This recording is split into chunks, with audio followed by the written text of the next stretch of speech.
Everybody, welcome back to Trio Planet YouTube channel. We talk all things media. How is everybody doing?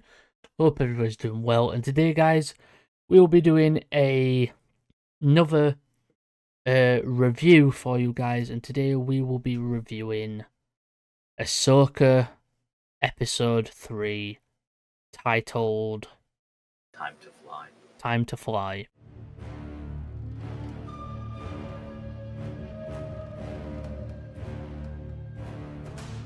So, as always, I am joined by Axteral.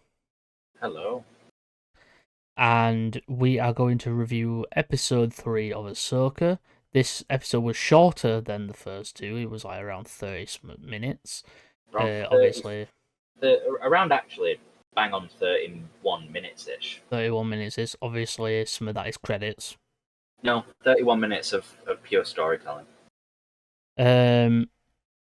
But yeah, that was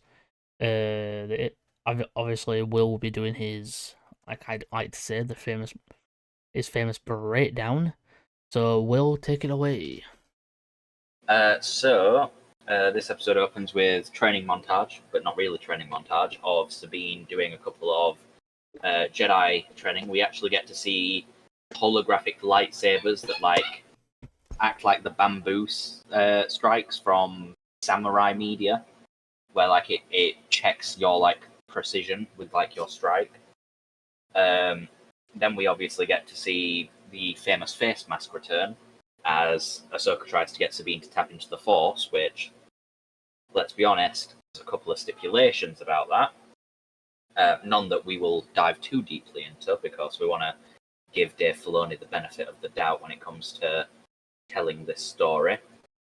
Sabine gets put onto her ass by Ahsoka, as is probably intended, and we get a title card with theme music that I'm still not 100% sure on. Neither of us are. I don't know if I like it, but I think it fits the theme quite well. It's sort of very samurai Japanese, homage music. But we cut back to the New Republic Defense Fleet, with Home 1 as the capital ship, obviously the ship of Admiral Akbar from the original trilogy, but now home to Hera Syndulla as well, who has a meeting with now Chancellor Mon Mothma, not Senator Mon Mothma, and a couple of her senator friends. Hera basically tries to tell them that Thrawn could be coming back and that they need to be careful. Senators deny it. They're like, Thrawn's dead, Ezra's dead, and Hera's sort of like, you don't know that, you dickhead. You didn't fight in the war I did. She leaves the meeting after Chancellor Mothma asks for a moment with her colleagues, and we get to see our first live-action appearance of Jason. Are they calling him Jason Jarrus, or are they going to call him Jason? I don't know. Syndulla? Far as we know, it's just Jason. Well, Jason, green-haired little boy, son of Kanan Jarrus and Hera Syndulla. He's with Chopper. Chopper, sadly, doesn't really get to speak. But we do hear Jason Chopper's say... barely in it, and Chopper's a massive character. Jason basically says that he wants to be a Jedi, which probably because Hera's told him about his father, and also probably because he has great potential in the Force because of his father. Cut back to Sabine and Ahsoka, who are having a drink of probably coffee, or calf in the Star Wars universe. Ahsoka shows off her Force powers by Force pulling a cup to her hand and tries to get Sabine to do the same. She tries, she can't do it. Thank God, because we thought they were going to do the stereotypical, oh, she did it. Then Hera contacts them and says that they're not getting any support because the New Republic won't send it. And then we go into I'm just trying to figure it out on the timeline. It is a 10-minute chase sequence, Jordan. 10 minutes. Partway through that, we get to hear Marok make his first line in a terrifying voice, which I'm assuming is Sam Witwer, because I have hope.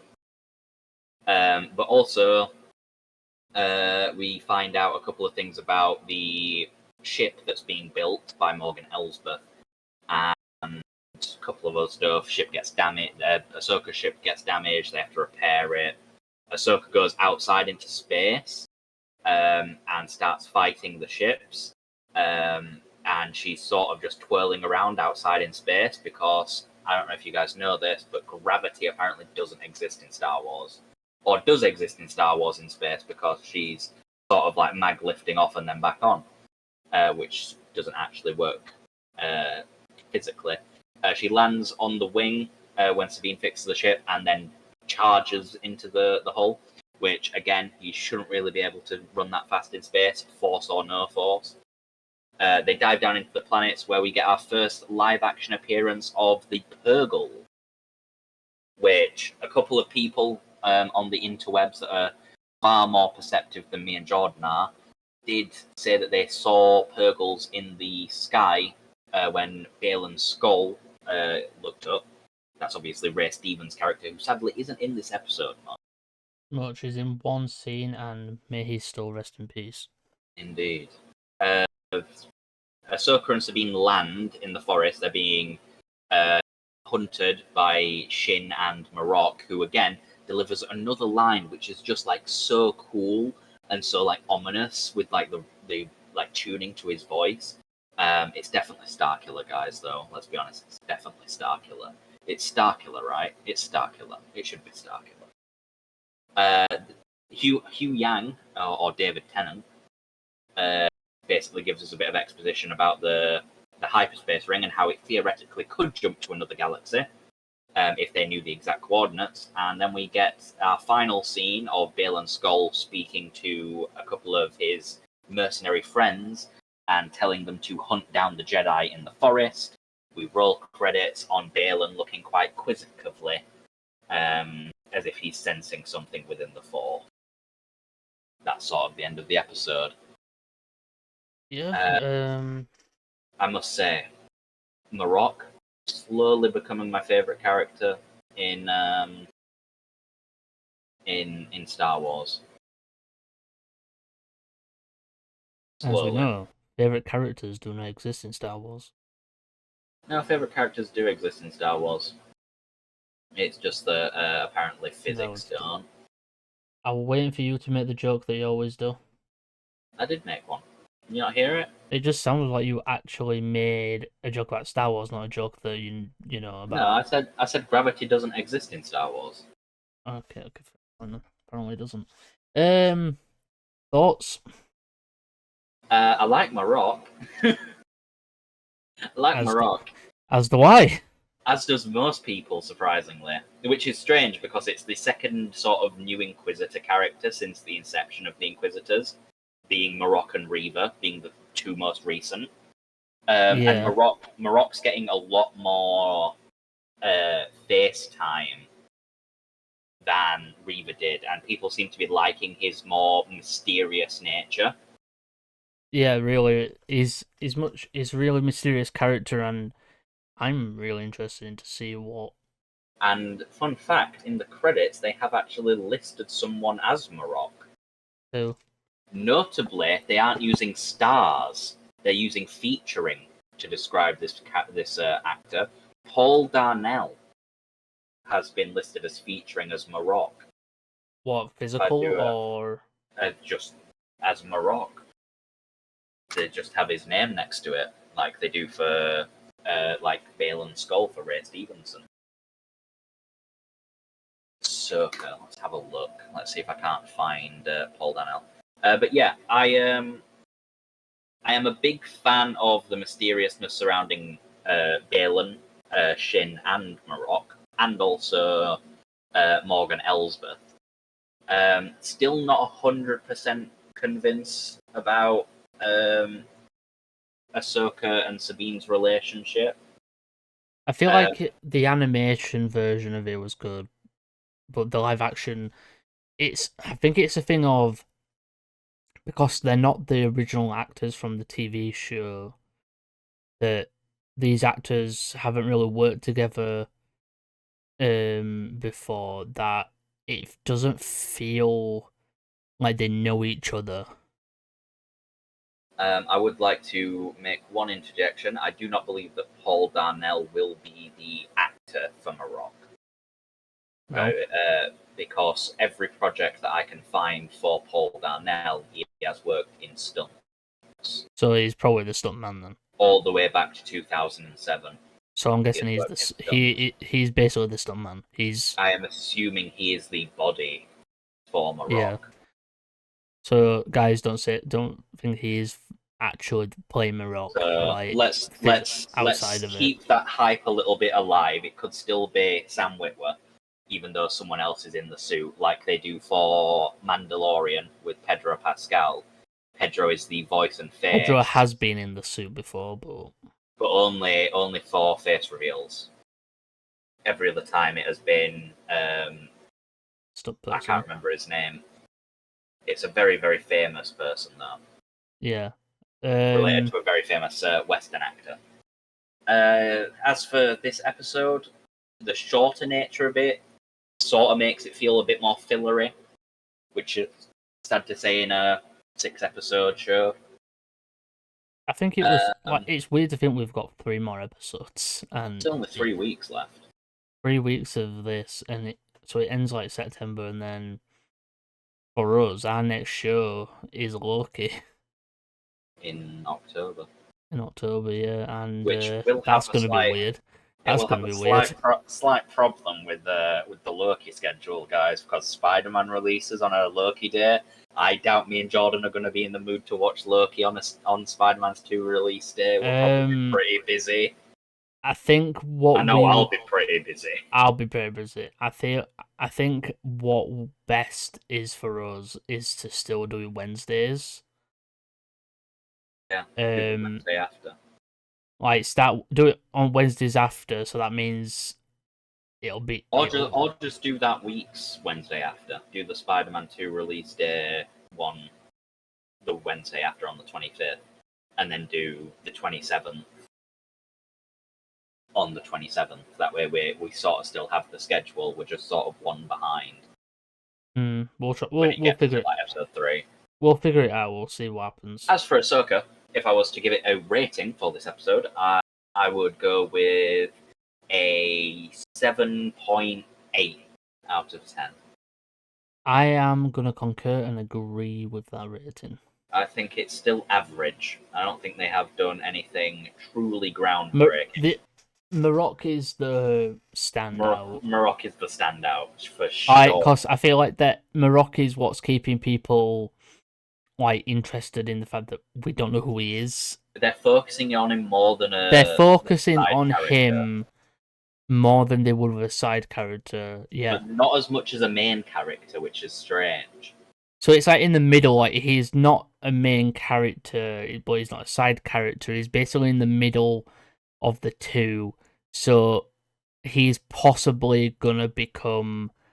He's possibly gonna become a bit more main character-y when we learn more about him. I'm hoping for a face reveal, bro. Because him being the last Inquisitor kind of like shows that he was trained very well. He's powerful. He's definitely been trained different than any other Inquisitor. If he is the last Inquisitor alive at this point because in time, as we know it, when it came to Vader didn't like the Inquisitors. Oh yeah, he didn't like them. He hated them.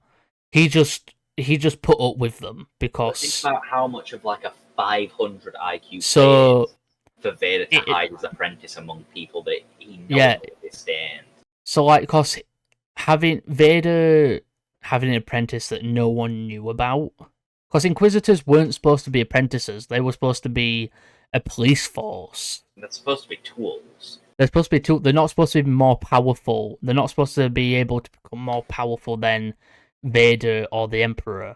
They're supposed to be used as tools. They're supposed to just, be there, do their job, and be police. Basically, be the high police with force abilities.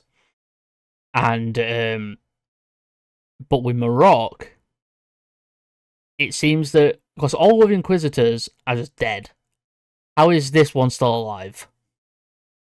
He's powerful. That's how. He's gotta be specially trained. I feel like if he is who we think he is, Vader hid him among the Inquisitors and secretly trained him. And then after the events of the original series, he obviously, with his master dead, he sought out, better work or more people. It says on his Wikipedia page, which is the Star Wars wiki, for those of you that don't know, it does say that he is hired by Morgan Elsbeth as a mercenary, which means that currently he is. He became a mercenary after the events of the original films. Apparently. After the Empire fell, he became a mercenary then. Yeah. I just want to make one more comment about the entire show.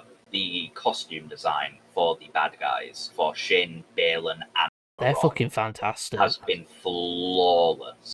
Marok especially has one of the coolest designs I think I've ever seen. He looks like a knight. That's what I was thinking. With the helmet, with like the lines through the helmet and that, it's very knighty. The way that I'm seeing it, Balin looks like he's looks like he's a lord of a castle. A lord with the way he stands and stuff like that. His apprentice, she's more of like an assassin type of look and feel. I'm thinking it's sort of like samurai versus medieval, with like Ahsoka representing the samurai side, and the bad guys being more knightly, which is a weird contrast. It is a weird contrast. I am a fan. I'm a fan of what they're doing, and I can't wait to see what comes next. I can't wait to see more Marok. I can't wait for next week to see.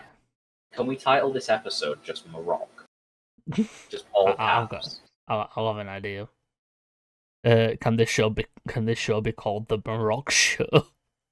I just want. To be fair, I want a Marok origin. I hope we do get an origin, but I don't have anything else. I don't either. So yeah, everybody. Hope everybody did enjoy today's video. Don't forget to like, comment, share, and subscribe, and all that good stuff that YouTube tell you to do. And we'll see you all in the next one. Go to the links to the description to all our social medias on that. And remember, may the Force be with you. May the Force be with you all. We forget 1,000 things every day, pal. Make sure this is one of them. Server etiquette!